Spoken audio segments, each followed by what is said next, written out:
Current लगा था। अब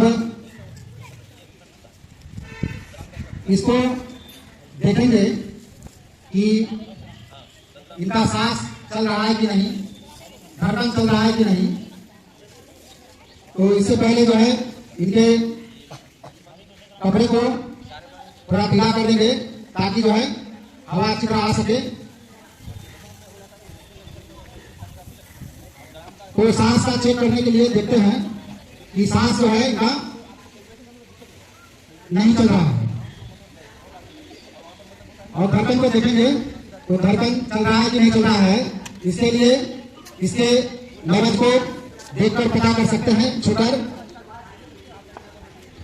यहाँ नब्ज को पकड़कर भी पता लग सकता है कि इनका धड़कन चल रहा है कि नहीं चल रहा है। या नहीं तो ये दोनों उंगली यहाँ गर्दन के नीचे भी दबा के देखेंगे तो पता चलेगा कि धड़कन चल रहा है। तो धड़कन चल रहा है इनका, लेकिन सांस नहीं चल रहा है। तो सांस आने के लिए सीपीआर करेंगे और एम्बुलेंस को आने के लिए कॉल कर दिया गया है। तब तक सीपीआर करेंगे क्योंकि इनके सांस को जल्दी लौटाना बहुत जरूरी है। जब तक एम्बुलेंस आता है उससे पहले जो है सीपीआर प्रक्रिया करके उनके सांस को लौटाने का प्रयास करेंगे। अगर सांस रुक जाती है तो अगर 10 मिनट के अंदर सीपीआर करके सांस को लौटाया नहीं जाए तो व्यक्ति की मृत्यु भी हो सकती है। तो सांस इनका नहीं चल रहा है तो सीपीआर करेंगे। सीपीआर के जरिए इनके सांस को लौटाने का प्रयास करेंगे। तो सीपीआर के लिए सबसे पहले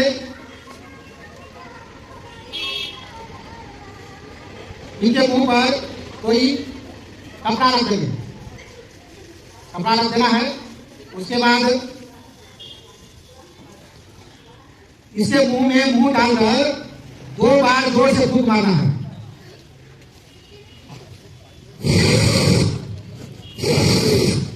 उसके बाद बाएं हाथ के ऊपर दाएं हाथ को रख करके छाती से जस्ट नीचे 30 बार जल्दी जल्दी दबाना है।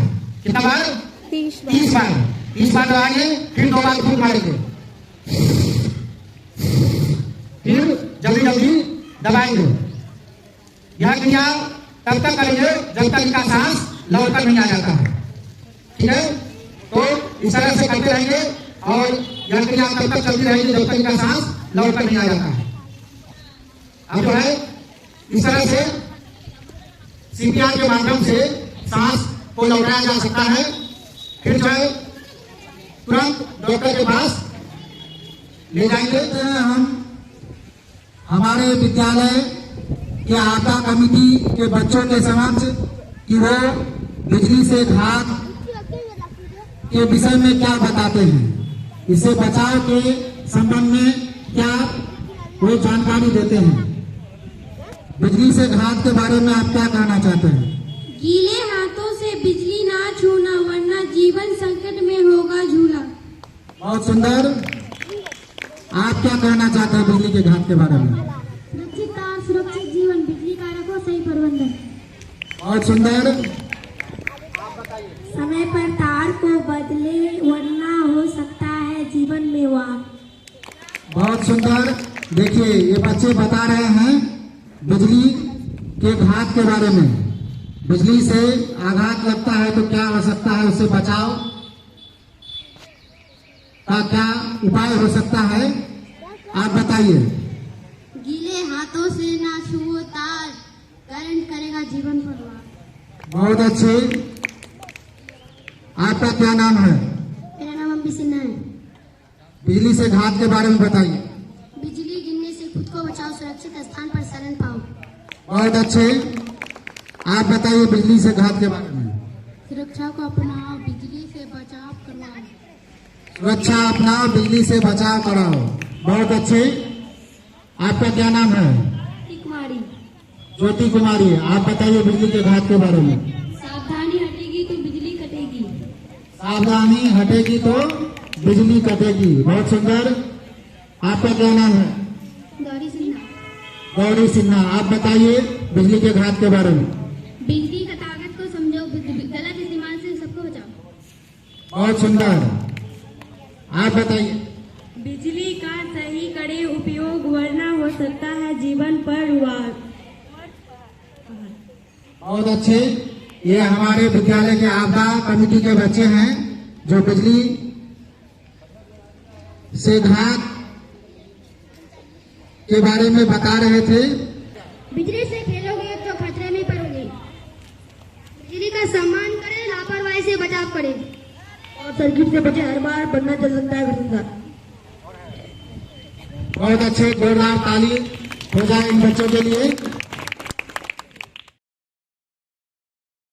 बिजली आई चमचम करती, घर आंगन में दौड़ लगाती।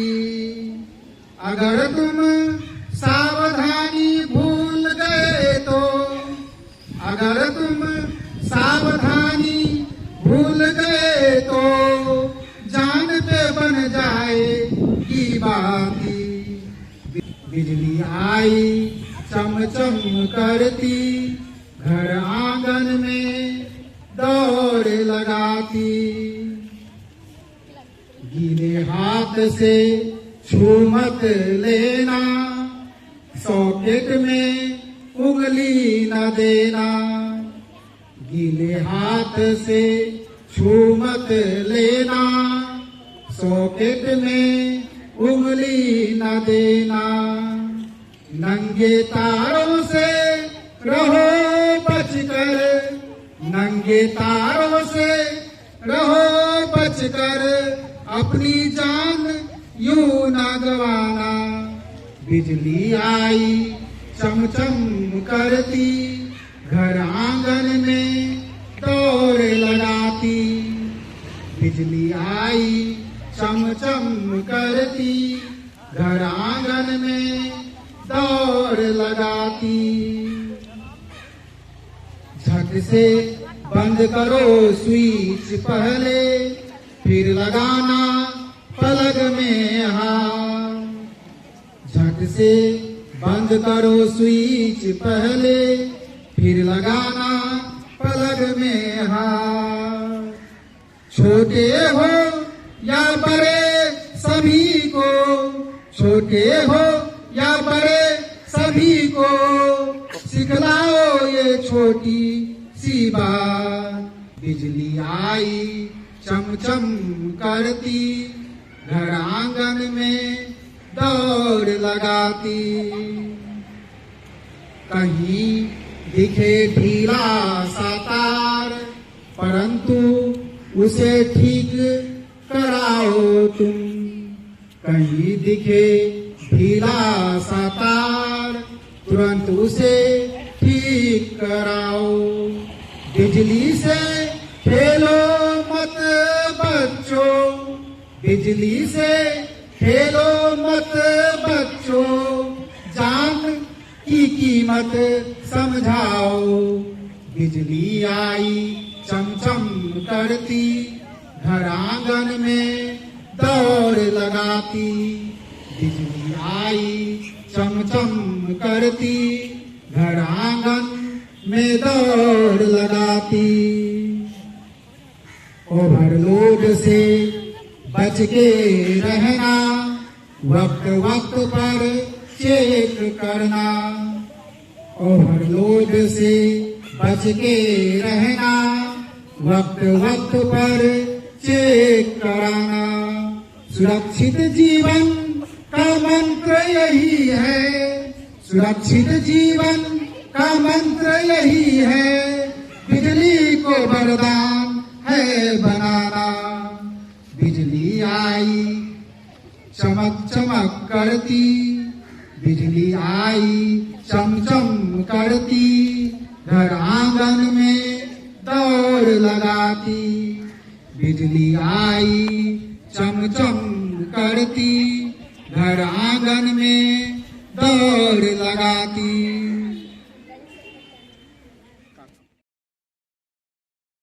प्रेरक विद्यालय आपदा प्रबंधन समिति, आदर्श मध्य विद्यालय तुलसिया डिगलगंज, जिला किशनगंज से हूँ।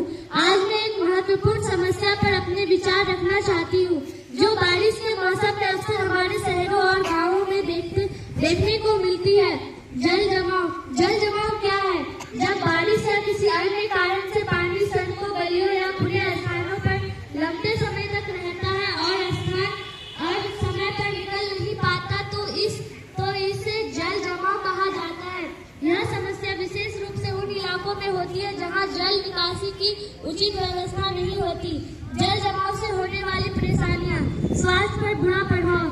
जल जमाव के कारण मच्छरों और अन्य कीटों का प्रजनन बढ़ जाता है, जिससे मलेरिया, डेंगू और चिकनगुनिया जैसी बीमारियां फैलती हैं।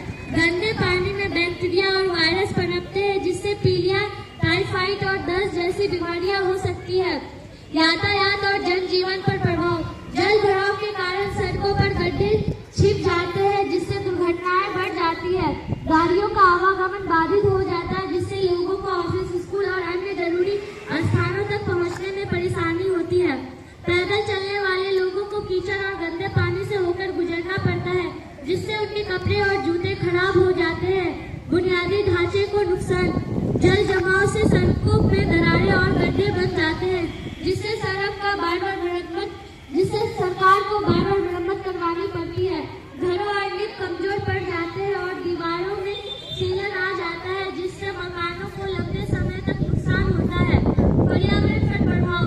गंदे पानी और कचरा और प्लास्टिक जमा हो जाता है, जिससे नदियां और जल स्रोत प्रदूषित होते हैं। पानी में सड़ने वाले कचरे और दुर्गंध और गंदगी फैलती है, जिससे आसपास के लोगों को परेशानी होती है। जल जमाव से बचने के उपाय। बेहतर जल निकासी व्यवस्था। सरकार को नालियों और सीवरेज लाइनों की सफाई करनी चाहिए। प्लास्टिक का कम उपयोग। कचरे और प्लास्टिक को नालियों में फेंकने से बचना चाहिए, ताकि पानी की निकासी में रुकावट हो। वृक्षारोपण। अधिक पेड़ लगाने से बारिश का पानी जमीन में समा सकता है और जल भराव की समस्या कम हो सकती है। सड़क और सीवरेज सिस्टम का सही निर्माण। नई सड़कों और कॉलोनियों में सही जल निकासी की योजना बनाई जानी चाहिए। जागरूकता। लोगों को जल भराव के दुष्प्रभावों के बारे में जागरूक किया जाए और उन्हें अपने आसपास सफाई बनाए रखने के लिए प्रेरित किया जाए। निष्कर्ष। जल जमाव एक गंभीर समस्या है, जो केवल सरकार की नहीं बल्कि हम सबकी जिम्मेदारी है। यदि हम जागरूक होकर सही कदम उठाएं तो इस समस्या से बचा जा सकता है। अपने घरों और मोहल्लों में साफ सफाई रखनी होगी और जल निकासी की व्यवस्था को दुरुस्त करना होगा, ताकि यह समस्या हमारे जीवन को प्रभावित ना करे। स्वच्छता अपनाएं, जल जमाव घटाएं। धन्यवाद।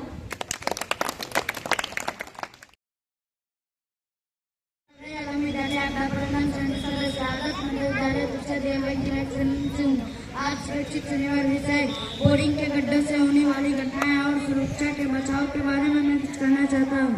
खुले बोरिंग की ओर तुरंत बंद करें। यदि कोई बोरिंग का गड्ढा उपयोग में नहीं है तो उसे सही तरीके से बंद किया जाए।